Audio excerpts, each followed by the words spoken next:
എല്ലാവർക്കും നമസ്കാരം. ഞാൻ ഫാദർ എൽദോസ് വട്ടപ്പറമ്പിൽ. എൻ്റെ കൂടെയുള്ളത് ലേബർ ഇന്ത്യ സ്ഥാപനങ്ങളുടെ സ്ഥാപകനും ചെയർമാനുമായിട്ടുള്ള ശ്രീ ജോർജ് കുളങ്ങര സാറാണ്. സാറിൻ്റെ 80ാം ജന്മദിനത്തോടനുബന്ധിച്ച് ആ ദിവസം തന്നെയാണ് നമ്മൾ ഇത് റെക്കോർഡ് ചെയ്യുന്നത്. സാറേ നമസ്കാരം. ജന്മദിനത്തിൻ്റെ എല്ലാവിധ ആശംസകളും മംഗളങ്ങളും നേരുന്നു. Thank you father. നമ്മുടെ ഈ ലേബർ ഇന്ത്യ എന്ന ബ്രാൻഡ് ഇന്ന് മലയാളികൾക്ക് എല്ലാവർക്കും വളരെ പരിചിതമാണ്. എല്ലാവർക്കും അറിയാം, പല രീതിയിൽ അറിയാം. ഈ ലേബർ ഇന്ത്യ എന്ന പ്രസ്ഥാനത്തിൻ്റെ തുടക്കം എങ്ങനായിരുന്നു എന്ന് സാറൊന്ന് പറയൂ. ലേബർ ഇന്ത്യ എന്ന പ്രസ്ഥാനത്തിൻ്റെ തുടക്കം അതിനു മുമ്പ് തുടങ്ങിയതിൻ്റെ തുടർച്ചയാണ് labour India.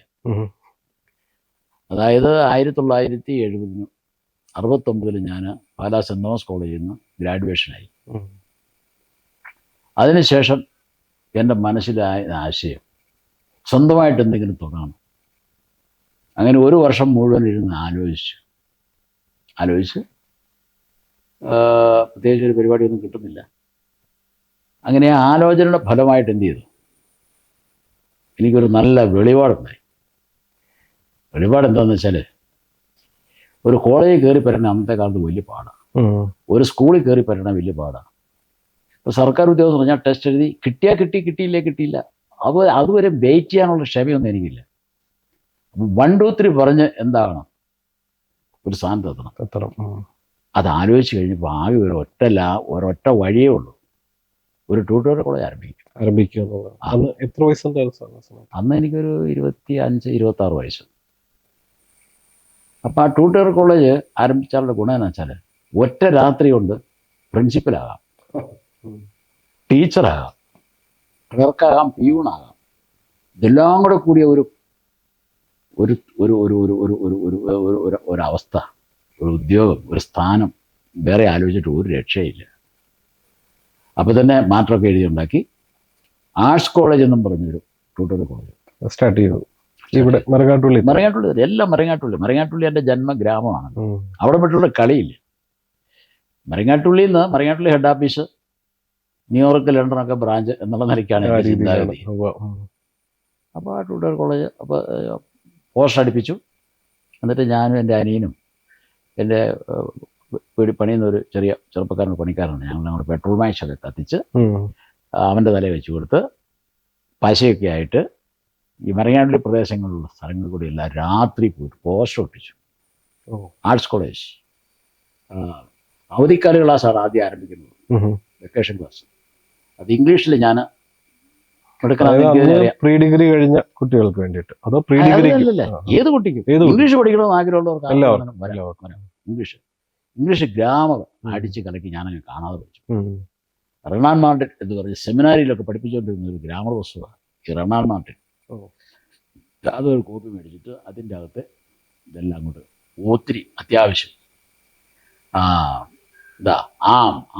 Is, have, has, had, shall, will, may, might, ഇതിൻ്റെ എല്ലാ അർത്ഥം ഇത് അറിയാൻ മേലാത്ത കൂടുതൽ ആളുകൾക്ക് അറിയാൻ മേലാത്തതിനെ കുറിച്ച് അത് ഞാനതുകൊണ്ട് എനിക്കും അറിയത്തില്ലായിരുന്നു. ഇത് പഠിക്കാൻ തുടങ്ങിയപ്പോഴേ എനിക്കും വിവരം ഉണ്ടായത്. അപ്പോൾ ഇതെല്ലാം കൂടെ വെച്ച് തയ്യാറാക്കി മെയ് 1-ാം തീയതി അല്ല ഏപ്രിൽ 1-ാം തീയതി ക്ലാസ് അങ്ങ് ആരംഭിച്ചു. 10-30 പിള്ളേരെ കിട്ടി. കിട്ടി. കാരണം ഞാൻ ഈ നാട്ടിലെ ഒത്തിരി പിള്ളേർ തോക്കുന്നു. ഇംഗ്ലീഷ് ആർക്കും വലിയ പിടിയില്ല. ഇതാണ് അവസ്ഥ. അപ്പോൾ ഒരു നല്ല മാർക്കറ്റ്. അതായത് നമുക്ക് ഒരു ഉൽപ്പന്നം വിൽക്കുമ്പോൾ ഡിമാൻഡ് ഉണ്ടോ എന്ന് നോക്കി വേണം വിൽക്കാൻ. അപ്പോൾ ആ ഡിമാൻഡ് ധനശാസ്ത്രം കൂടെ എൻ്റെ ആയതുകൊണ്ട് ഡിമാൻഡൊക്കെയാണ് നോക്കാം. അപ്പോൾ അന്നേരം ആദ്യം തന്നെ സാറ് ഇതിൻ്റെ ഒരു എന്തെങ്കിലും തുടങ്ങുക, ഇതിൻ്റെ സാധ്യതയും പഠിച്ചു. പിന്നെ എനിക്ക് ഇതിൻ്റെ 2 കാര്യങ്ങളുണ്ട്. ഈ ക്ലാസ് എടുക്കാൻ എനിക്ക് വലിയ ത്രില്ലായിരുന്നു ഒന്നത്. പിന്നെ രണ്ടാമത് ഞാൻ ആ സ്കൂളിലും കോളേജിലും എല്ലാം ബെസ്റ്റ് ആക്ടറായിരുന്നു. അങ്ങനെ ഒരു പശ്ചാത്തലമുണ്ട്. അപ്പോൾ ഒരു ബെസ്റ്റ് ടീച്ചറാകുക എന്ന് പറഞ്ഞു കഴിഞ്ഞാൽ ഒരു ബെസ്റ്റ് ആക്ടറാകുക എന്നുള്ളതാണ്. ഒരു ബെസ്റ്റ് ആക്ടറൊക്കെ ഒരു ബെസ്റ്റ് ടീച്ചറാകാൻ പറ്റുള്ളൂ. ചുമ്മാ ക്ലാസ് കയറി ഉണക്ക വർത്തമാനം പിള്ളേർ ചൊറിച്ചോണ്ടിരിക്കും. യുവമാരേക്ക് ഒതുക്കണമെങ്കിൽ എന്ത് ചെയ്യണം? അങ്ങനെ ഒരു കലാപരമായ രീതിയിൽ നമുക്ക് അവതരിപ്പിച്ചെങ്കിലേ സാധിക്കും. അതൊന്നും ആ ക്ലാസ് വളരെ വിജയകരമായിരുന്നു. പിള്ളേരെല്ലാം ഈ ടെൻസാണ് കൂടുതൽ പഠിപ്പിച്ചത്. പിന്നെ വെർബ്സും എടുത്തു. വെർബ്സിൻ്റെ ലിസ്റ്റ് ഈ പറഞ്ഞ പോലെ ആമ, ആറ്, ഈസ്, ഹാവ്, ഹാസ്, ഹാഡ്, അതൊക്കെ അതിൻ്റെയൊക്കെ ആമ, ഈസ്, ഹാ ഇതൊക്കെ പഠിപ്പിക്കുന്നത് വെച്ച് കഴിഞ്ഞാൽ എനിക്ക് ഒരു പുസ്തകം ഉണ്ട്. ക്ലാസ്സിൽ പറയും എനിക്ക് ഒരു പുസ്തകം ഉണ്ട്. എടോ അതിനെ ഇംഗ്ലീഷാക്കി പറഞ്ഞേ മൈ. എനിക്കെന്നുള്ളത് മൈ. ഹാവ്, ഹാസ് ഇതൊന്നും ഒരു നിശ്ചയമില്ല. അപ്പം മൈ ഈസ് എ ബുക്ക്. ശരിയല്ലേ? മൈ. അപ്പൊ ഇംഗ്ലീഷിന്റെ ലെവൽ എവിടെയാണ് നിൽക്കുന്നത്? ഉടനെ പറയും ഇവിടെ ഒന്നുകൂടി ആലോചിച്ച് നോക്കിയേ, അടുത്ത ആളിനോട് ചോദിച്ചു, ഇങ്ങനെ ചോദിച്ചു കഴിയുമ്പോൾ എന്ത് ചെയ്യുന്നു? ഇവർക്കാർക്ക് കൺഫ്യൂഷനായി. അപ്പോൾ ഒരു അധ്യാപകന്റെ ഏറ്റവും വലിയ സിദ്ധി എന്താണെന്ന് വെച്ച് കഴിഞ്ഞാൽ കുട്ടികളിൽ കൺഫ്യൂഷൻ ഉണ്ടാക്കണം. ഈ കൺഫ്യൂഷൻ ഉണ്ടാകുമ്പോൾ കൂടുതൽ റെഡിമെയ്ഡ് ആൻസർ കൊടുക്കരുത്. അപ്പം എനിക്ക് ഒരു പുസ്തകം ഉണ്ടെന്നുള്ളതല്ലേ. അപ്പം എനിക്കെന്നുള്ള വാക്ക് അടുത്തത് ഇതെല്ലാം കഴിഞ്ഞിട്ട് എല്ലാവരും ചോദിച്ചു, എല്ലാവരും സലാം പറഞ്ഞു. എനിക്ക് അപ്പോൾ ഐ പറഞ്ഞു, മീ അല്ല ഐ ഇല്ല, ഇങ്ങനെ മീയ, പിന്നെ യു, ദയ്യ് ഇങ്ങനെയൊക്കെ പറഞ്ഞു. അപ്പം എനിക്കെന്ന് പറഞ്ഞാൽ ഞാൻ എന്നുള്ളത് അയ്യുണ്ട്, പക്ഷെ എനിക്കെന്നുള്ളത് ഇവിടെയില്ല. പറഞ്ഞു എനിക്ക് ഐ ഹാവ് ഉണ്ട്, ഹാവ് ഉണ്ട്. അപ്പം ഐ ഹാവ് എനിക്ക് ഉണ്ട് എന്തോന്നാ ഒരു പുസ്തകം. ഒരു എന്നുള്ളതാ. ഇങ്ങനെ നിർത്തി പറയുമ്പോൾ കൺഫ്യൂഷൻ ഈ കൺഫ്യൂഷൻ ഉണ്ടാക്കുക എന്ന് പറയുന്നതാണ് ഇതിൻ്റെ അകത്ത് ഇവന്മാർ ഇരുത്താറുള്ള ഒരു നമ്പർ. എ കണ്ടുപിടിച്ച് എ ബുക്ക്. അപ്പം എന്താ ഐ ഹാവ് എ ബുക്ക്. എനിക്ക് ഒരു പുസ്തകം ഉണ്ട്. ഇതെല്ലാവരെയും കൊണ്ട് ഇത് പറയിപ്പിച്ച് ഇതെല്ലാം കൂടി അങ്ങ് മനസ്സിൽ ഉറയ്ക്കും. എന്നിട്ട് പിന്നെ അടുത്തിലേക്ക് വരും. അപ്പോൾ ഇവർക്ക് പഠിക്കാൻ എളുപ്പമാണല്ലോ എന്നൊരു തോന്നൽ അവിടെ ക്രിയേറ്റ് ചെയ്യപ്പെടും. ഇതായിരുന്നു അതിൻ്റെ അകത്തെ തന്ത്രം എന്ന് പറയുന്നത്. പിന്നെ ഇങ്ങനെ ഓരോന്ന് 79 അല്ല 70-71. അപ്പൊ ആ സമയത്ത് തന്നെ ശരിക്കും പറഞ്ഞ ഇന്ന് കാണുന്ന ഈ സ്പോക്കൺ ഇംഗ്ലീഷ് അല്ലെങ്കിൽ OET എന്നൊക്കെ പറയുന്നതിന്റെ ഒരു ആദ്യ ഭാഗം അന്നൊന്നും അങ്ങനെ ഇംഗ്ലീഷ് വളരെ ലളിതമായിട്ടുണ്ട്. ആളുകളുമായി ഒന്നാമത് പൈസയില്ല മനുഷ്യൻ്റെ കയ്യിൽ, രണ്ടാമത് ഇത് വാങ്ങിക്കാൻ പേരൻസ് പ്രോത്സാഹിപ്പിക്കില്ല. ക്ലാസ്സിൽ പഠിപ്പിക്കുന്ന ഞാൻ പഠിച്ചാൽ മതി എന്ന് പറയും. തീർന്നില്ലേ? അപ്പൊ അത് വന്നു കഴിഞ്ഞിട്ട് അപ്പൊ ആ ക്ലാസ് കഴിഞ്ഞു. അത് കഴിഞ്ഞ് പിന്നെ 10ാം ക്ലാസ്സിന്റെ റിസൾട്ട് വന്നു. ഞങ്ങളുടെ സ്കൂളിലൊക്കെ ഒത്തിരി പിള്ളേർ തോക്കുന്നുണ്ട് സ്കൂളിൽ. അപ്പൊ തോറ്റവർക്ക് വേണ്ടി സെപ്റ്റംബർ ക്ലാസ്, അതും പോസ്റ്ററൊക്കെ അടിച്ച് രാത്രിയിൽ ഈ കടകളുടെ വിദ്യക്കൂടി എല്ലാം കൊണ്ട് ഒട്ടിച്ചു, കലിങ്കക്കൂടി ഒട്ടിച്ചു, അവിടെയെല്ലാം ഒട്ടിച്ചു. അങ്ങനെ ഒട്ടിച്ച് ഒരു പരസ്യം, പിന്നെ ഒരു നോട്ടീസ് അടിച്ചിട്ട് ഈ ഞായറാഴ്ച പള്ളിയിൽ നിന്ന് ഇറങ്ങി വരുന്ന വഴിക്ക് മലയാളികളുടെ ചോട്ടത്തൊഴിലാളി കൊടുത്തിരുന്നു. ഇവിടെയെല്ലാം കൊടുത്തു, അവർക്ക് ഇച്ചിരി പൈസ കൊടുത്താൽ മതി. പള്ളിയുടെ പിന്നെ കൂടെ വിതരണം നടത്തി. അങ്ങനെ ഒരു 10-60 പിള്ളേർ SLCക്ക് തോറ്റ ബാച്ചിലേക്ക് വന്നു. ആ 6 പിള്ളേരെ വെച്ചിട്ട് എന്ത് ചെയ്തു? ശരിക്കും അങ്ങോട്ട് പഠിപ്പിച്ചു. ഒരു ചോദ്യം ചോദിച്ചു കഴിഞ്ഞാൽ അവന് ഉത്തരം പറഞ്ഞ് അവനെ ഇരുത്തുള്ളൂ. അതുവരെ ഇങ്ങനെ തിരിച്ചും മറിച്ചു. അപ്പോഴേക്കും ബാക്കി പിള്ളേർക്കും ജാഗ്രതയായി. ചോദ്യം ചോദിച്ച് അവനെ കൊണ്ട് ചിന്തിപ്പിച്ച് ഉത്തരം പറഞ്ഞു കൊടുക്കും. ഈ ഉത്തരം കണ്ടുപിടിക്കാനുള്ള ശേഷിയില്ല ഇംഗ്ലീഷിൽ തോറ്റിട്ടാണല്ലോ വരുന്നത്. അപ്പം അക്ഷരങ്ങൾ പോലും പലർക്കും നല്ല നശിച്ചില്ല. അപ്പം അത് വന്നു കഴിഞ്ഞത് ആ റിസൾട്ട് വന്നു കഴിഞ്ഞിട്ട് ഏതാണ്ട് 90% അങ്ങ് ജയിച്ചു. അപ്പം മരങ്ങാട്ടുള്ളിൽ എന്നെ പഠിപ്പിച്ച ടീച്ചേഴ്സ് പഠിപ്പിച്ചിട്ട് തോക്കുന്നവരെ ശിഷ്യനായ ഞാൻ പഠിപ്പിച്ച് ജയിപ്പിച്ചു എന്ന് പറയുമ്പോൾ മരങ്ങാട്ടുള്ളിൽ വലിയ പബ്ലിസിറ്റിയായി. നാട്ടിൽ വലിയ പബ്ലിസിറ്റിയായി. അതിങ്ങനെ 1970. അപ്പോൾ ആ ഒരു 80 കാലഘട്ടമായപ്പോഴേക്ക് ട്യൂട്ടോറിയൽ കോളേജുകൾ താഴോട്ട് വരാൻ തുടങ്ങി. അപ്പോൾ അവിടെയാണ് ഞാൻ ശ്രദ്ധിച്ചത്. ബാക്കി 10, 2000, 3000 കുട്ടികളുള്ള ട്യൂട്ടോറിയൽ കോളേജുകൾ നിലനിന്നു. ഞാൻ അവിടെ ഡീവിയേഷൻ എടുത്തു. കാരണം ഇത് താഴോട്ട് വരുന്നു എന്ന് മനസ്സിലാക്കിയപ്പോൾ സുരക്ഷിതമല്ല എന്ന് എനിക്ക് തോന്നി. അപ്പം ഞാൻ പ്രസ് തുടങ്ങി. അപ്പോൾ ഈ ട്യൂട്ടോറിയൽ കോളേജിന്റെ പേര് ലേബർ ഇന്ത്യ തന്നെയാണ്? അല്ലല്ല, ആർട്സ് കോളേജ്. ആദ്യഘട്ടം ആർട്സ് കോളേജ്. അത് അപ്പം ഈ കുട്ടികൾക്ക് ഞാൻ നോട്ട് കൊടുക്കില്ലേ, ആ നോട്ട് എന്ന് പറഞ്ഞാൽ ഏത് പൊട്ടനും മനസ്സിലാകത്തക്ക വിധത്തിലാണ് ഈ നോട്ട് എഴുതി കൊടുക്കുന്നത്. ഏറ്റവും സിമ്പിൾ. കോംപ്ലക്സ് സെന്റൻസ് ഇല്ല, കോമ്പൗണ്ട് സെന്റൻസ് ഇല്ല, എല്ലാം സിമ്പിൾ സെന്റൻസാണ്. അപ്പോൾ ആ സിമ്പിൾ സെന്റൻസ് ആകുമ്പോൾ പെട്ടെന്ന് കാര്യങ്ങൾ മനസ്സിലാകും. പിന്നെ ഇംഗ്ലീഷ് ഗ്രാമർ എന്ന് പറയുന്നത് ഈ ടെൻസ് ഒക്കെ ഇംഗ്ലീഷും മലയാളവും മിക്സ് ചെയ്താണ് കൊടുക്കുന്നത്. അപ്പോൾ അവർക്ക് ആശയങ്ങൾ പിടികിട്ടും. പിന്നെ അത് വെച്ച് ഉണ്ടാക്കിയാൽ മതി. ഇവിടെ സ്പോക്കൺ ഇംഗ്ലീഷ് ഇല്ലല്ലോ ഇല്ല, അന്ന്, ആരും സംസാരിക്കല്ലോ. സംസാരിച്ചു കഴിഞ്ഞാൽ അവനെ കളിയാക്കും. അതാണ് സ്ഥിതി. ആ സമയത്ത് കളിയാക്കും. അപ്പം ഇല്ല, അപ്പം ഈ സംസാരിച്ചാലേ തെറ്റാണ് ശരിയാണേലും ലാംഗ്വേജ് കിട്ടുള്ളൂ. അതില്ല. അപ്പം ഈ ഗ്രാമറിൻ്റെ ഈ എഞ്ചിനീയറിംഗ് വെച്ച് പഠിക്കാനും പോകും. അപ്പോൾ ഈ ഒരു സ്ഥിതി വന്നു. അപ്പം അങ്ങനെ ജയിച്ചു കഴിഞ്ഞിട്ട് അത് കഴിഞ്ഞ് കുറച്ച് കഴിഞ്ഞപ്പോഴത്തേന് പ്രീ ഡിഗ്രി ആയി. പ്രൈവറ്റായിട്ട് പ്രീ ഡിഗ്രി തുടങ്ങി. അവിടെ ആദ്യത്തെ കുറച്ച് പിള്ളേർ വന്നു, അത് നിന്നുപോയി. 2 വർഷം കഴിഞ്ഞ് വീണ്ടും ആരംഭിച്ചു, അത് വളർന്നു. അത് കഴിഞ്ഞ് BCom തുടങ്ങി. അപ്പോൾ ഒരു 1980 ആയപ്പോഴേക്കും ഒരു 10-600 പിള്ളേരായി. അപ്പോഴേക്കും ഇത് താഴോട്ട് വരാൻ തുടങ്ങി. അപ്പം ഞാൻ പ്രസ്സിലേക്ക് വന്നു. ഈ പ്രസ് എന്ന് പറഞ്ഞാൽ നമ്മുടെ ആർട്സ് പ്രിന്റേഴ്സ് എന്ന് പറഞ്ഞു. അത് ട്രെഡിൽ മെഷീൻ. അത് നല്ല സന്തോഷം പറഞ്ഞല്ലോ, ഒരൊറ്റ ട്രെഡിൽ മെഷീൻ പ്രസ് തുടങ്ങി. പക്ഷെ അത് 7 നില പൊട്ടിപ്പോയി. 7 പോലെ മരങ്ങാട്ടുള്ളി എന്ന് പറഞ്ഞ കുഗ്രാമത്തിൽ പ്രസ് അഴിച്ചിട്ട് ഇവിടെ ആരും പള്ളിയുടെ പെരുന്നാളിൻ്റെ ഒരു നോട്ടീസ് അടിക്കാം. പിന്നെ 2 അമ്പലമുണ്ട്, അവിടെ ഉത്സവത്തിന് നോട്ടീസ് അടിക്കാം. പിന്നെ മരങ്ങാട്ടുള്ളൊരു സഹകരണ ബാങ്കുണ്ട്. അവർ നമുക്ക് വർക്ക് തരില്ല. കാരണം വെച്ച് കഴിഞ്ഞാൽ അതിന്റെ സെക്രട്ടറി പാലാക്കാരനാണ്. പാലായി പ്രസുണ്ട്. അവർ തമ്മിൽ ടൈപ്പ് ഉണ്ട്. അപ്പോൾ എല്ലാം അങ്ങോട്ട് പോകും. അപ്പം വാസുവിലന്ന് ഞാനൊരു കേരള അക്കൗണ്ട് സാറിന് വയ്ക്കുക. പക്ഷേ കേരള അക്കൗണ്ട് സഭരിക്കുന്നത് ഒരു രക്ഷയില്ല. ഇവർ തരികയല്ല.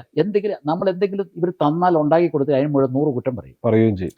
പറയുന്നതെന്ന് വെച്ച് കഴിഞ്ഞാൽ തരാതിരിക്കാൻ വേണ്ടി ഇത് സഹി കിട്ടും മനസ്സ്. അങ്ങനെ ഒരു 3 നാളായപ്പോഴത്തേനും ബാങ്ക് ജപ്തി കുന്തം കുറച്ചൊക്കെ എല്ലാം.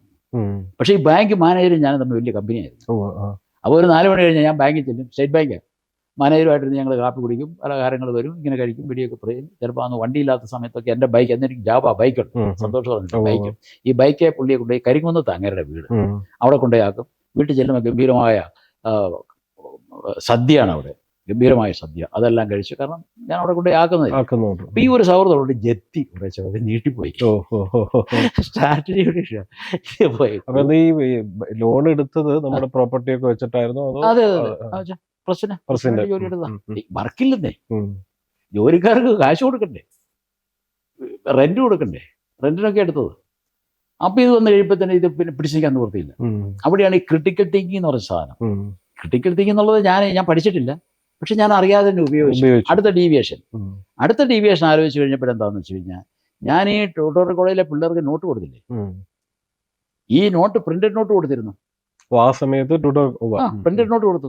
ഈ പ്രിന്റഡ് നോട്ട് മറ്റ് സ്കൂളിലെ ഹെഡ് മാസ്റ്റർമാരും ടീച്ചേഴ്സും ഞാൻ അറിയാതെ വാങ്ങിച്ചോണ്ട് പോകുമായിരുന്നു, അവർക്ക് ഉപയോഗിക്കാനായിട്ട്. അത് ഞാൻ പിന്നെ പിടിച്ചെടുത്തു. എന്നെ പഠിപ്പിച്ച നോട്ട് ഫുള്ള് സാറ് തന്നെയായിരുന്നു. ഞാൻ തന്നെ എഴുതിയുണ്ടാക്കി. അപ്പോൾ അത് പ്രിന്റ് ചെയ്ത് കുട്ടികൾക്ക് കൊടുക്കും. അപ്പോൾ പിള്ളേർക്ക് എളുപ്പമുണ്ട്. ഈ നോട്ട് എഴുതിയെടുക്കണ്ട, ഇത് വായിച്ചു പഠിച്ചാൽ മതി. ഇവർക്ക് അത്യാവശ്യം വേണേൽ കോപ്പി അടിക്കുകയും ചെയ്യാമല്ലോ. ഇങ്ങനെ മൾട്ടിപർപ്പസ് ആയിരുന്നു. അപ്പോൾ എന്നെ സ്ട്രൈക്ക് ചെയ്തൊരു വിഷയം എന്ന് വെച്ചാൽ, മൂന്നാർ ഒരു കോൺവെന്റ് സ്കൂളുണ്ട്. അവിടുത്തെ ഹെഡ് മിസ്ട്രസ് ഒരിക്കലും എൻ്റെ ട്യൂട്ടോറിയൽ കോളേജിൽ വന്നു. അപ്പോൾ എന്നെ പഠിപ്പിച്ച ഒരു സിസ്റ്റർ കൂടെയാണ്. അപ്പോൾ ജോർജിൻ്റെ ഒരു പുസ്തകം ഇറങ്ങിയിട്ടുണ്ട്, അതിനൊരു കോപ്പി ഉണ്ട്. ഞാൻ പറഞ്ഞ സിസ്റ്റർ, അങ്ങനെ ഒരു പാപം ഞാൻ ചെയ്തിട്ടില്ല, കോപ്പി അതൊന്നുമില്ല. ഉണ്ടെന്നേ. എൻ്റെ പൊന്നു സിസ്റ്റർ, ഇല്ല ഉണ്ടെങ്കിൽ ഞാൻ പറഞ്ഞില്ല. അല്ലെന്നേ ഉടനെ അവിടെ ഈ പ്രിന്റഡ് നോട്ടിൽ കൊണ്ടായിരുന്നു. ഞാൻ ചോദിച്ചു, ഇതാണോ എന്ന് ചോദിച്ചു. ഇത് തന്നെയാണെന്ന് പറഞ്ഞു.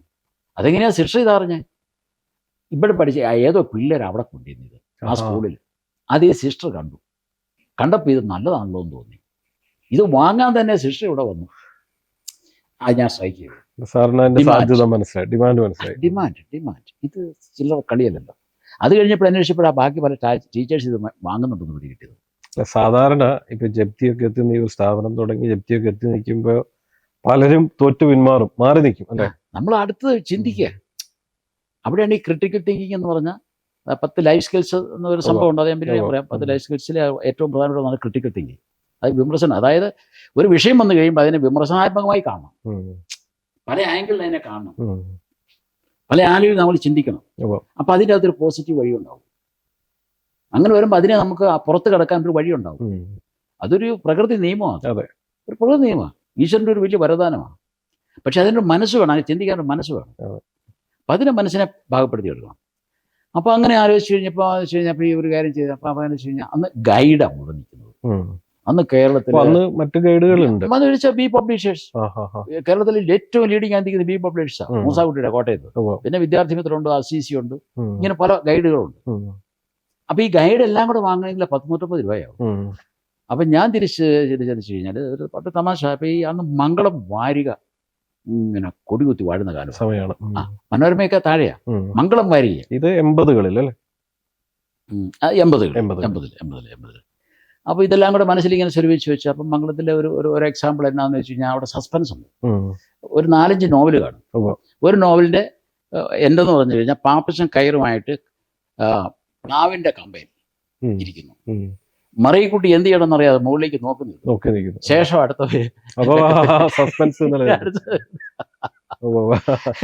അതൊരു ഫോർമുലയല്ലേ എന്ന് പറഞ്ഞാൽ ഇംഗ്ലീഷ് പ്രസന്റ് സിമ്പിൾ ടെൻസ് ഈ പ്രാവശ്യം കൊടുക്കണം. എന്നിട്ട് അതിൻ്റെ അതെല്ലാം വിവരിച്ച് ഭംഗിയായിട്ട് വെച്ച് അടുത്ത ലക്കം പ്രസന്റ് കണ്ടിന്യൂസ് ടെൻസ് അടുത്ത ലക്കത്തിൽ. അപ്പൊ പഠിക്കുന്ന കുട്ടികൾക്ക് ഒരു സസ്പെൻസ് വരും, ഒരു ആകാംക്ഷ വരും. അത് പല ടീച്ചേഴ്സും ഇടയ്ക്ക് വന്ന് തന്നെ കാണാറുണ്ട്. സാറേ അടുത്ത ഈ പ്രസന്റ് പെർഫെക്റ്റ് കണ്ടിന്യൂസ് ടെൻസിന് പാസീവ് വോയിസ് ഉണ്ടോ എന്നൊക്കെ ചോദിക്കാൻ എൻ്റെ അടുത്ത് വന്നത് ഇപ്പോഴും ഞാൻ ഓർക്കുക. അതവിടെ നിൽക്കട്ടെ. അപ്പം ഇങ്ങനെ ഒരു ചിന്ത അതിനകത്ത് വന്നു കഴിഞ്ഞപ്പോഴേക്കും എന്ത് ചെയ്തെന്ന് വെച്ച് കഴിഞ്ഞാൽ ഈ പറഞ്ഞ ആശയങ്ങളെല്ലാം കൂടെ വെച്ചിട്ട് ഒരു മാസിക ഫ്രെയിം ചെയ്ത് മരങ്ങാടി സ്കൂളിൽ എന്നെ പഠിപ്പിച്ച ടീച്ചേഴ്സ് ഉണ്ടല്ലോ, ഇവരുമായിട്ടൊക്കെ ഭയങ്കര കമ്പനിയാണ്. അതാണ് ഇന്റർപേഴ്സണൽ റിലേഷൻസ് എന്ന് പറയുന്നത്. അപ്പോൾ ഇവരെ ഇടയ്ക്ക് പ്രസി വരും, എല്ലാവർക്കും ചായയും കടിയും പരിപ്പൂടെയും ഇടയ്ക്ക് പൊറോട്ടയും ചിലപ്പം പന്നിക്കറിയും പോത്തുകറിയൊക്കെ മേടിച്ചു കൊടുക്കും. അങ്ങനെ ഒരു വലിയ സൗഹൃദമാണ്. അപ്പം അതുകൊണ്ട് എന്ത് ചെയ്തു ഇടയ്ക്ക്, പിന്നെ അതിനിടയ്ക്ക് ഞാൻ അന്നത്തെ കാലത്ത് ഒരു ബ്ലാക്ക് ആൻഡ് വൈറ്റ് TV മേടിച്ചു. പറഞ്ഞിട്ടുള്ള ഒരു പക്ഷേ ആദ്യത്തെ TV ആ സമയത്ത്. അപ്പം അന്ന് ഈ പിന്നെ വേൾഡ് കപ്പൊക്കെ ഉണ്ട്. ഇത് കാണാൻ വേണ്ടി ഈ ടീച്ചേഴ്സ് ഇവരെല്ലാം ഇവിടെ വരും. ഇതെല്ലാം കൂടെ വെച്ചപ്പോൾ ഒരു ക്ലബിന്റെ സ്റ്റൈലായി. അപ്പൊ ഇതെല്ലാം കൂടി ഉപയോഗിച്ച് എന്ത് ചെയ്തു, ഇവരെ കൊണ്ട് തന്നെ ഞാൻ മാറ്റം എഴുതിക്കാൻ തുടങ്ങി ഓരോ സബ്ജക്റ്റ്. പിന്നെ അവിടെയല്ലേ എൻ്റെ ബുദ്ധി എന്ന് പറയുന്നത്. അപ്പോൾ അങ്ങനെ ആ ഒരു മാറ്റർ എഴുതാൻ തുടങ്ങി. അത് ഞാൻ കറക്റ്റ് ചെയ്യും. സമയത്തൊന്നും കിട്ടുകയില്ല എങ്കിൽ പോലും നമ്മൾ അവരുടെ വീട്ടിലോട്ട് ചെല്ലും, അവിടെ ഒരു കാപ്പി കുടി കഴിയും. അത് മേടിച്ച് ഇങ്ങനെ മേടിച്ച് ഒരു 8 സൈസിലൊരു മാസികയായിട്ട് ആദ്യത്തെ അത് വെറും 500 കോപ്പി അടിച്ചുള്ളൂ. പക്ഷെ അതിൽ 400 വിൽക്കാണ്ട് പോയി. അടുത്ത പ്രാവശ്യം പേപ്പർ എടുക്കണ്ടേ, കാശില്ല. പിന്നെ അതെല്ലാം കൂടി കുട്ടിയുള്ള പണയം വെച്ചു, അവിടെ നിന്ന് ഇവിടുന്ന് മേടിച്ച് എല്ലാം കൂടി അടുത്ത മാസിക കടലാസ് മേടിച്ചിട്ട് മൂന്ന് തവണ അത് 10 പൈസ കിട്ടിയിട്ടില്ല.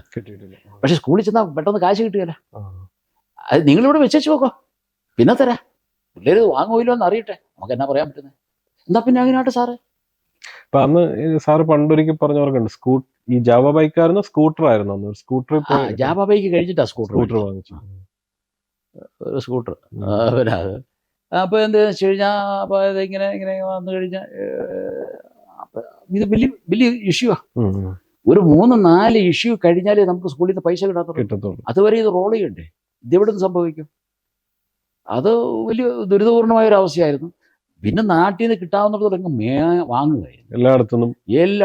പിന്നെ എല്ലാവരും തരും. ഒന്നാമതെ ഇപ്പം നാട്ടിലൊരു ഹീറോ ആണ്.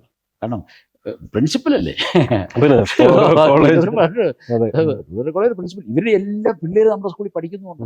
ആ സമയത്ത് ഈ പ്രദേശത്ത് എൻ്റെ ശിഷ്യന്മാരല്ലാതെ ആരുമില്ല. അപ്പൊ ആ ഒരു ബന്ധങ്ങൾ വന്നു. അപ്പൊ ഈ ട്യൂട്ടോറിയൽ കോളേജ് നിലനിൽക്കെ തന്നെയാണ് നമ്മൾ ഇതിലേക്ക് തുടങ്ങുന്നത്. കാരണം ഇപ്പം താഴോട്ട് പോകുന്ന എനിക്കറിയാം, മനസ്സിലായിട്ട്. അപ്പൊ അതിന് പാരലായിട്ട് കയറിക്കൊണ്ട് വന്നു. ഇത് വന്ന് ഫണ്ടായി കഴിഞ്ഞു. അതുപോലെ തന്നെ മാനേജറുമായിട്ട് ഭയങ്കര ലോകം. അപ്പൊ എനിക്ക് 5 ലക്ഷം രൂപ വേണം. റെഡൽമേഷൻ കഴിഞ്ഞാൽ ഓട്ടോമാറ്റിക് ലെറ്റർ പ്രസ് വന്നു. അതിൻ്റെ ഉദ്ഘാടനം എല്ലാം കഴിഞ്ഞു. അപ്പം വർക്കിംഗ് ക്യാപിറ്റൽ ഒരു 5 ലക്ഷം വേണം. മാനേജർ പ്രപ്പോസൽ കോട്ടയം ഓഫീസിലേക്ക്, റീജിയണൽ ഓഫീസിലേക്ക് അയച്ചു. ഈ പ്രപ്പോസൽ അയച്ച് അതെല്ലാം എന്നെ കാണിച്ചിട്ട് അയക്കുന്നത്. സാറിൻ്റെ ഫയൽ ആപ്ലിക്കേഷൻ അയക്കുകയാണ് പറഞ്ഞു. പ്യൂണിനെയൊക്കെ കാണിച്ച് പ്യൂൺ കൊണ്ട് രജിസ്റ്റർ ചെയ്തെല്ലാം ഞാൻ കണ്ട്. 1 മാസം കഴിഞ്ഞ് ഞാൻ കോട്ടയത്ത് വന്നു. പിന്നെ ഒരു ഫയൽ വന്നിട്ടുണ്ട്. അപ്പോൾ അവിടെയുള്ളവർക്കെല്ലാം ലേബറിൻ്റെ മാസിക വേണം. അവിടെ പിള്ളേരൊക്കെ പഠിക്കുന്നു. അവർക്കെല്ലാം ഫ്രീ ആയിട്ട് കൊണ്ടുപോയി കൊടുക്കും. ഒരു 1.5 വർഷം അങ്ങനെ ഞാൻ ഓരോ മാസം പോയിട്ട് എന്ത് ചെയ്ത് അവർ ആക്കിക്കൊണ്ടിരിക്കാന്ന് പറയും. നമ്മളിങ്ങനെ പ്രതീക്ഷിച്ചിരിക്കുന്നു. നമുക്ക് റിട്ടേൺ ഒന്നുമില്ല, നമ്മൾ പൈസ കണ്ടെത്തുന്നു. അല്ല, പൈസ കുറേശ്ശെ വരുന്നുണ്ട്. പക്ഷെ പേപ്പർ ഇറക്കണ്ടേ. അന്ന് പേപ്പറിന് ഭയങ്കര ഷോർട്ടേജാണ്. അന്ന് ദീപിക, മംഗളം ഇവിടുന്നൊക്കെയാണ് നമ്മൾ ന്യൂസ് പ്രിന്റ് മേടിക്കുന്നത്. അപ്പോൾ അവിടെ രൊക്കം കാശ് കൊടുക്കണമല്ലോ. അപ്പോൾ ഇങ്ങനെ വന്നു കഴിഞ്ഞാൽ അവസാനം എന്ത് ചെയ്യുന്നത് വെച്ച് കഴിഞ്ഞാൽ ഈ ബാങ്കിൽ 1.5 വർഷം വരെ നീണ്ടു. ഇത് ഞാൻ സഹി കിട്ടും. അപ്പം മാർക്കറ്റിൽ പോകണം, സ്കൂളുകളിൽ പോകണം, മാസിക കൊടുക്കാൻ പോകണം, ഏജൻസികളെ ഡെവലപ്പ് ചെയ്യണം, ഏജൻസികളെ ഫോം ചെയ്യണം, അവർക്ക് ട്രെയിനിങ് കൊടുക്കണം. അതിന് ഒത്തിരി സ്ട്രാറ്റജികളുണ്ട് അതിൻ്റെ അകത്ത്. ഇവന്മാരെ ഡെവലപ്പ് ചെയ്ത് ഒരു സ്കൂളിൽ ചെന്ന് കഴിയുമ്പോൾ ഉണ്ടാകുന്ന ആ അനുഭവങ്ങളിൽ നിങ്ങൾ തോക്കാൻ പാടില്ല. ഒരു പ്രാവശ്യം പോയിട്ട് നടന്നില്ലെങ്കിൽ അടുത്ത പ്രാവശ്യം പോകണം, അടുത്ത പ്രാവശ്യം പോകണം, കിട്ടുവോളും പോകണം എന്നുള്ള ഓർഡർ കിട്ടുവോളും പോകണം. അപ്പം അതിന് തത്രപരമായി നീങ്ങണം. അല്ല, അപ്പൊ സാർ ഒരു സമയത്ത് പോലും ചിന്തിച്ചില്ലേ ഇത് വിജയിച്ചില്ലെങ്കിൽ ഞാൻ എന്ത് ചെയ്യും, ഈ വലിയ ബാധ്യത വരുമെന്ന്? അങ്ങനെ അല്ല, അത് വിജയിക്കുന്നത് എനിക്ക് ഉറപ്പാണ്. കാരണം എന്ന് വെച്ച് കഴിഞ്ഞാൽ ഈ ടൂറിലൂടെ പിള്ളേരുടെ മനസ്സ് പഠിച്ചില്ല ഞാൻ. ഒരു കസ്റ്റമറുടെ മനസ്സ് പഠിക്കുക എന്ന് പറയുന്നതാണ് ഇതിൻ്റെ ഈ ഡിമാൻഡ് ഉണ്ട്. ഡിമാൻഡ് ഉണ്ട്, പക്ഷെ ആ ഡിമാൻഡിന് യോജിച്ച പ്രോഡക്റ്റ് ഇറക്കണം. ആ പ്രോഡക്റ്റ് ഇറങ്ങാൻ അതിന് മൂലധനം കാര്യങ്ങളും വേണ്ടേ. പിന്നെ അവിടെ ഇവിടെ നിന്നൊക്കെ നമ്മൾ കളക്ട് ചെയ്യുന്നല്ലാതെ ഭീകരമായൊരു സപ്പോർട്ട് ഇല്ല, ഒരിടത്തൊന്നും ഇല്ല. എന്നാ സപ്പോർട്ട് ഉണ്ട് താനും. ഇത് ചാകുകയില്ല ജീവിക്കുകയില്ല എന്നുള്ള എഴുത്തിലായി പോകുന്നത്. അപ്പം അങ്ങനെ വന്നു കഴിഞ്ഞാൽ ഒരു പ്രാവശ്യം ഞാൻ റീജിയണൽ ഓഫീസ് ചെന്ന് പറഞ്ഞു, രണ്ടും കൽപ്പിച്ച് എവിടെ നിന്നാണ് പോകുന്നത്. ഇന്ന് രണ്ടിനും തീരുമാനം ഉണ്ടാക്കിയ ശേഷം മട്ടിലങ്ങ് പോവുക. ചെന്ന് പറഞ്ഞു, അപ്പോൾ ചെന്നങ്ങ് ഇരുന്നു. അപ്പോൾ എൻ്റെ ഫയൽ എടുത്തിട്ട് ഞാൻ ഇന്ന് ഇവിടെ ഇറങ്ങുള്ളൂ എന്ന് പറഞ്ഞു. അപ്പോൾ ഈ ഉദ്യോഗസ്ഥന്മാരുടെ മക്കൾക്കെല്ലാം ഈ മാസിക കൊടുക്കുന്നുണ്ടല്ലോ, ആ ഒരു റിലേഷൻ ഉണ്ടല്ലോ. അപ്പോൾ ചെല്ലുമ്പോഴേ ഇവർ ചായയൊക്കെ തരും, കടിയൊക്കെ തരും. ഞാൻ പറഞ്ഞത് ചായയും വേണ്ട, കടിയും വേണ്ട, ഒരു കോപ്പ് എനിക്ക് കൊടുന്നു. പക്ഷെ ഒരു കാര്യമുണ്ട്, എൻ്റെ ഫയൽ എടുത്ത് അപ്പം ഫയൽ വളരെ ഒരു സെക്ഷൻ ഓഫീസർ ഫയൽ കിട്ടിയിട്ടില്ലെന്ന് പറഞ്ഞു. സാറേ അതുകൊണ്ട് വർത്തമാനം പറയരുത്, ഞങ്ങളുടെ ബ്രാഞ്ച് മാനേജർ കള്ളു കുടിച്ചല്ല ഫയൽ. ആ ഫയൽ അയക്കുന്നത് എന്നെ കൂടെ കാണിച്ചിട്ടുണ്ട്. ആ ഫയൽ ഇവിടുന്ന് വന്നിട്ടുണ്ട്, ഇവിടെ എവിടെയെങ്കിലും ഉണ്ട്. ഒന്നെങ്കിൽ നിങ്ങൾ മനഃപൂർവ്വം മാറ്റി വെച്ചിരിക്കുന്നു, അല്ലെങ്കിൽ നിങ്ങൾ മറന്നു പോയിരിക്കുന്നു. എടുത്തേ മതിയാവുള്ളൂ. എന്നിട്ട് ഞാൻ ഈ കസേരയിലേക്കോടും നമ്മൾ അവിടെ ഇരുന്നു. കുറച്ച് കഴിഞ്ഞപ്പോഴത്തേനും കേക്കൊക്കെ വന്നു. വേറൊരു ഓഫീസറുടെ കൊച്ചു നല്ല മാർക്കോട് ജയിച്ചതിന് പേര് കേക്കൊക്കെ അവിടെ ഇരിക്കണം, അതൊക്കെ തിന്നാം. പക്ഷേ ഈ ഫയൽ എടുത്തിട്ട് ഞാൻ കേക്ക് തിന്നുള്ളൂ. ഉറച്ച തീരുമാനത്തിൽ അവിടെ ഇരുന്നു. ഒരു 1.5 മണിക്കൂർ ഇരുന്നു. അപ്പൊ അവിടെ മൊത്തം ശാന്തമായി, ആരും ഒന്നും മിണ്ടാട്ടോ ഇല്ല. ഭയങ്കര ഡിസിപ്ലിൻ, അവർക്കും തോന്നി ഭയങ്കര ഡിസിപ്ലിൻ. ഇത് രണ്ടും കൽപ്പിച്ചല്ലേ വന്നിരിക്കുന്നത്. തന്നെയല്ലേ എൻ്റെ മാസികയൊക്കെ മേടിച്ചു വരുമല്ലോ, കുറ്റബോധം കൂടെ വന്നു. ഒരു 1.5 മണിക്കൂർ കഴിഞ്ഞപ്പോൾ ഒരു പെങ്കൊച്ച് ഈ ഫയലുമായിട്ട് വരുന്നു. ഈ ഓഫീസറുടെ മേശയുടെ ഡ്രോയുടെ അടിയിൽ ഈ ഫയൽ കിടന്നു. ഇവർ കണ്ടിട്ടില്ല. ഇത് പൊട്ടിക്കൊച്ചായോണ്ടല്ലേ ഞാൻ അവിടെ ഇരിക്കുമ്പോൾ എടുക്കുന്നു വന്നു. എൻ്റെ ആത്മാർത്ഥത. ഫയൽ കിട്ടിയെന്ന് പറഞ്ഞു. എന്ത് പറയുന്നു സാറേ എന്ന് ചോദിച്ചു. ഒന്നും മിണ്ടാനില്ല സാർ, എനിക്ക് നിങ്ങളുടെ ലോണും വേണ്ട, ഒന്നും വേണ്ട, ഒത്തിരി താങ്ക്സ്, ഞാൻ ഇറങ്ങാം. ഇറങ്ങി. അപ്പോൾ എന്താ ശരി, എന്താ മുന്നോട്ടെന്നുള്ളത് എനിക്കറിയത്തില്ല. പക്ഷേ എവിടെ ഒരു ധൈര്യമുണ്ട്. ഇറങ്ങി കോട്ടയിൽ നിന്ന് കുറവലങ്ങാട്ട് വന്നു കഴിഞ്ഞപ്പോൾ എൻ്റെ ഒരു സുഹൃത്ത് വഴിയായിരിക്കുന്നു.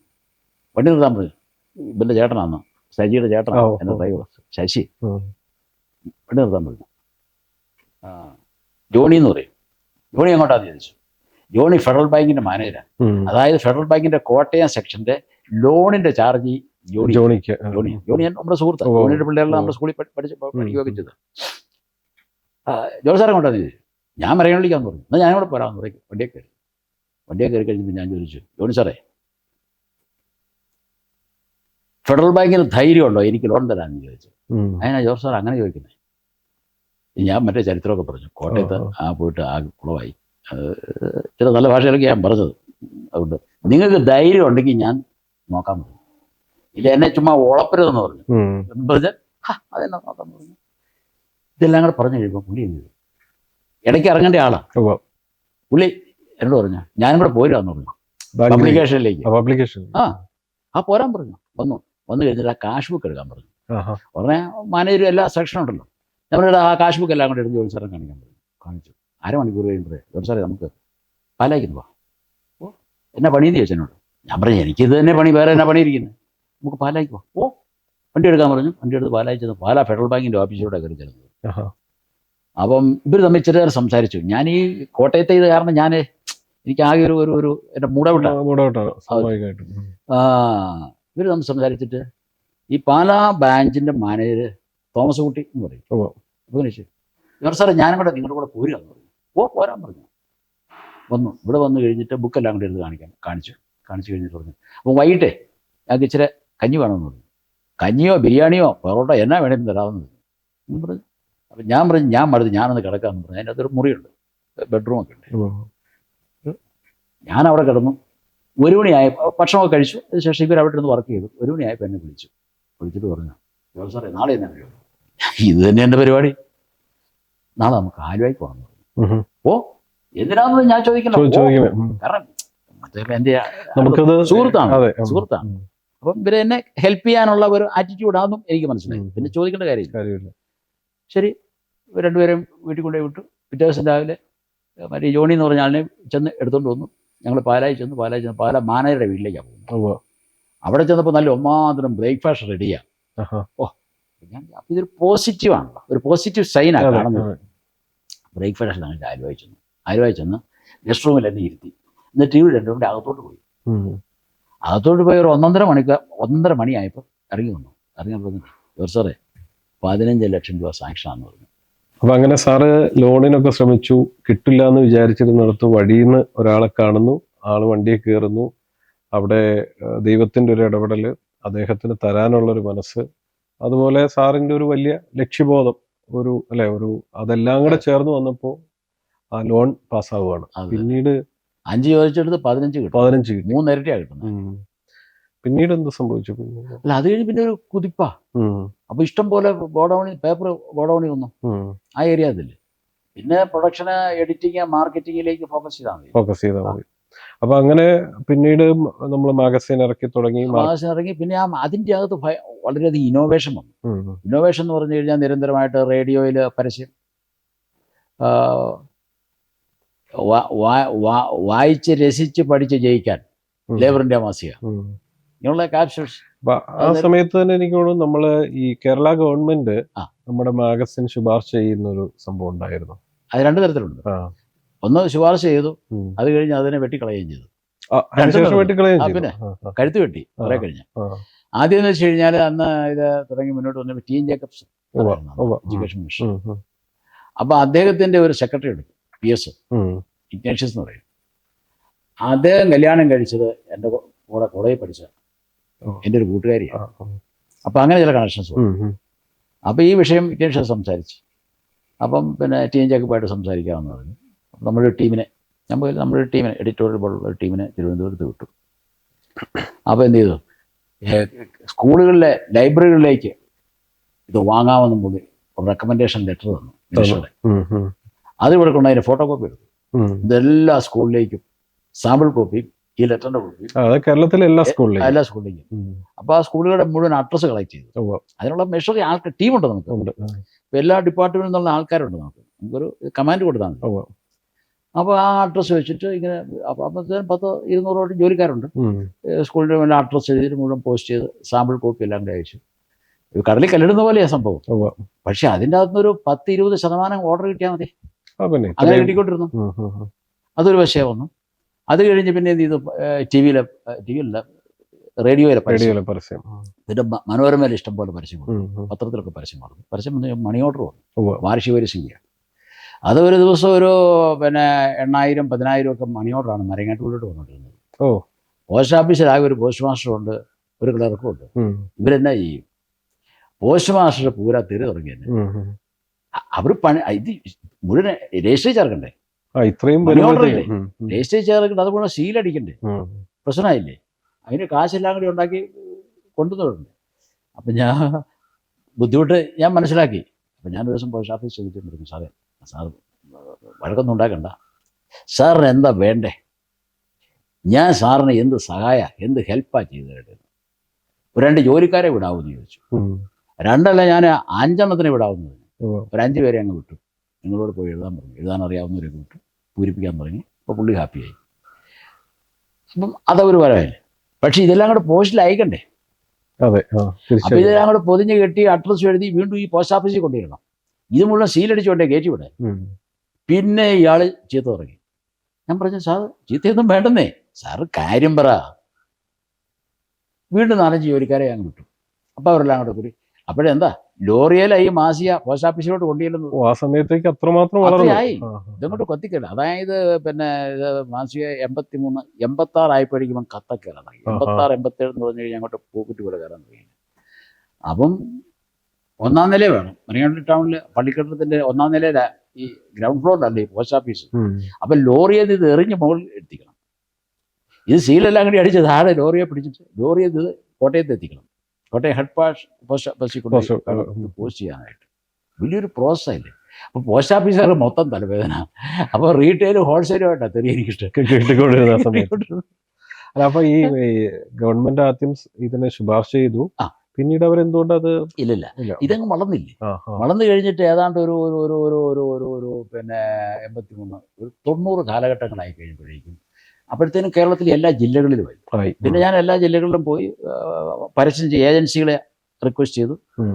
അപ്പം മലബാറിൽ നിന്ന് എൻ്റെ ഒരു ശിഷ്യന് ഏജൻസി പിടിക്കാനായിട്ട് വന്നു. അപ്പം വന്നിരുന്ന് വലിയ സംസാരിച്ച് വലിയൊരു അവരുടെ ഒരു സ്കൂൾ ടീച്ചർ കൂടെയാണ്, ഇവിടുത്തെ TTC കഴിഞ്ഞിട്ട് മിടുക്കുന്നതാണ്.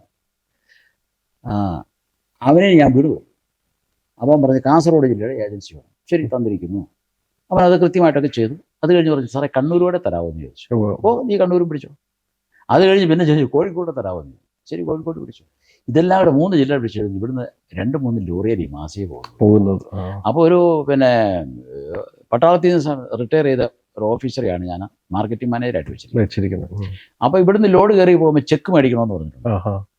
അപ്പം ഞാൻ രാത്രിയും പകലില്ലാതെ 3 ഷിഫ്റ്റ് ജോലി ചെയ്യുക, പേപ്പർ എടുക്കാൻ പോകണം, അത് വേറെ ആരുടെ വിട്ടാൽ ശരിയാവും. പേപ്പർ എടുക്കാൻ പോകണം, അതുപോലെ തന്നെ അതിൻ്റെ പേയ്മെൻറ്റിൻ്റെ കാര്യങ്ങൾ, അതുപോലെ തന്നെ മാർക്കറ്റിൽ സ്കൂളുകളിലെ ഓർഡർ പിടിക്കാൻ പോകണം, പിന്നെ പുതിയ ടെക്നിക്കുകൾ ഉണ്ടാക്കണം, എഴുതി ഇംഗ്ലീഷ് ഗ്രാമറും കാര്യങ്ങളും എഴുതി ഉണ്ടാക്കണം, അതിൻ്റെ പ്രൂഫ് നോക്കണം, ഇങ്ങനെ ഇതെല്ലാം പിന്നെ പുതിയ മെഷീനറീസ് കുന്നം കുറച്ചൊക്കെ എല്ലാം.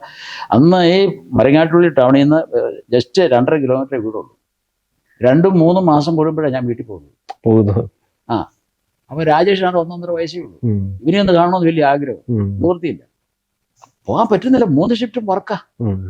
10-22 പ്രസ്സിൽ കൂടിയാണ് ഈ പ്രിന്റിങ് നടക്കുന്നത്. അവിടെ നിന്നെല്ലാം കൊടുക്കണം, മാറ്റെടുക്കണം, ഇത് ടൈപ്പ് ചെയ്യുന്നത് മുഴുവനും അന്ന് കമ്പ്യൂട്ടറെ കമ്മിറ്റ് ചെയ്തത് അത് മുഴുവൻ കോട്ടയത്താണ്. മാറ്റം കൊണ്ടേ കൊടുക്കാൻ പോകണം, ഇവിടെ കൊണ്ടുപോകണം, ഇവിടെ വരുന്ന പ്രൂഫ് നോക്കണം, തിരിച്ചു കൊണ്ടുപോകണം, ഫൈനൽ പ്രൂഫ് എടുക്കാം, പിന്നെ പോകണം, പിന്നെയും വരണം. ഇങ്ങനെ ത്രൂഔട്ട് വാഹനങ്ങൾ ഓടിക്കൊണ്ടിരിക്കുക, ഡേ ആൻഡ് നൈറ്റ്. പിന്നെ ഒരു ഉത്സവ പ്രതീതിയാണ് മലയാള ടൗണിൽ. അതങ്ങനെയാണ്. അപ്പോൾ എന്ത് ചെയ്തു, ഈ ബ്ലാക്ക് ആൻഡ് വൈറ്റ് TV ഉണ്ടല്ലോ. അപ്പോൾ ഇവനെ ഞാൻ അവിടുന്ന് വീട്ടിൽ നിന്ന് എത്തിച്ചിട്ട് ഒരു ബെഡൊക്കെ ഇട്ട് 2 ഡെസ്കൊക്കെ ഇട്ട് അതേ കിടത്തി ഇവൻ ഈ TV കണ്ടുകൊണ്ടിരിക്കും. എനിക്ക് കൊച്ചിനെയും കാണാം, ഇവൻ TVയും കാണാം, ഇവിടെ പണികൾ നടക്കും. അങ്ങനെ പോയിക്കൊണ്ടിരിക്കുക. അങ്ങനെ അങ്ങ് പോയി. ഇത് ഒരു അവസ്ഥയിലെത്തിക്കഴിഞ്ഞ് ഇപ്പം മലബാറിലെ ഏജന്റ് പറഞ്ഞു ഇവന് പയ്യന്നൂര് അവൻ്റെ ഒരു ഓഫീസും കാര്യങ്ങളെല്ലാം വെച്ച് ഗോദ്രേജിന്റെ ഷോറൂമിനുള്ള പണി, ഈ പണം മുഴുവൻ അവൻ അങ്ങോട്ട് ഡൈവേർട്ട് ആക്കി. അപ്പൊ ഇവിടെ നിന്നുള്ള മാർക്കറ്റിംഗ് മാനേജർ ചെക്ക് മേടിക്കാതെ ഇവര് ചരക്ക് കൊടുത്തോണ്ടിരുന്നു. ഇവർ തമ്മിൽ അഡ്ജസ്റ്റ് ചെയ്താണോ ഇല്ലോ എന്നുള്ള അടുത്ത വിഷയം. പക്ഷേ പിന്നെ റെസ്പോൺസിബിലിറ്റിയാണ്. ഒരു ദിവസം എനിക്ക് സംശയം തോന്നിയപ്പോൾ അപ്പം ഞാൻ ഇരുന്ന് നമ്മൾ ഹോംവർക്ക് ചെയ്യും. ബുക്ക് കൊണ്ടുവരാൻ പറഞ്ഞു. ബുക്ക് കൊണ്ടു വെച്ചിട്ട് ഇവൻ്റെ നോക്കി കഴിഞ്ഞപ്പോൾ എന്ത് ചെയ്തു, അനേക ലോഡുകളാണ് പോയിരിക്കുന്നത്, ചെക്ക് മേടിച്ചിട്ടില്ല. ഞാൻ ചോദിച്ചു എന്താ പറ്റിയത്? ഇവൻ നിന്ന് കൈ മലക്കുക, ഒന്നും മിണ്ടുന്നില്ല. പട്ടാളക്കാരനാ, പറഞ്ഞിട്ട് കാര്യമില്ല. എന്നാ ചെയ്യുന്നത്? അപ്പം ഡ്രൈവറോട് പറഞ്ഞു വണ്ടിയുണ്ട് പറഞ്ഞു വൈകിട്ട് ഇച്ചിരി കഞ്ഞി കുടിച്ചിട്ട് നമുക്ക് പോകണമെന്ന് പറഞ്ഞു. വൈകിട്ട് കഞ്ഞിയും കുടിച്ചിട്ട് ഇവിടുന്ന് പോകണം. നേരം വെളുത്തപ്പം പയ്യന്നൂർ ഇവൻ്റെ ഇവ മരുന്നതിന് മുമ്പേ ഓഫീസിൽ അടുത്ത് ചെന്നു. അതിന് വന്നു കഴിഞ്ഞപ്പോഴേ ഓഫീസർ പറഞ്ഞു കയറിയിരുന്നു. ചെക്ക് ബുക്ക് എടുക്കാൻ പറഞ്ഞു. ചെക്ക് ബുക്ക് എടുത്തു. കണക്കെടുക്കാൻ പറഞ്ഞു. കണക്കെടുത്ത് ഇവിടെ ചെക്ക് എഴുതി കൊള്ളാൻ പറഞ്ഞു. ആ മൊത്തം ചെക്ക് എഴുതി. ഞാനൊന്നും മിണ്ടിയില്ല. ചെക്കുമായിട്ട് ഇവിടെ വന്നു.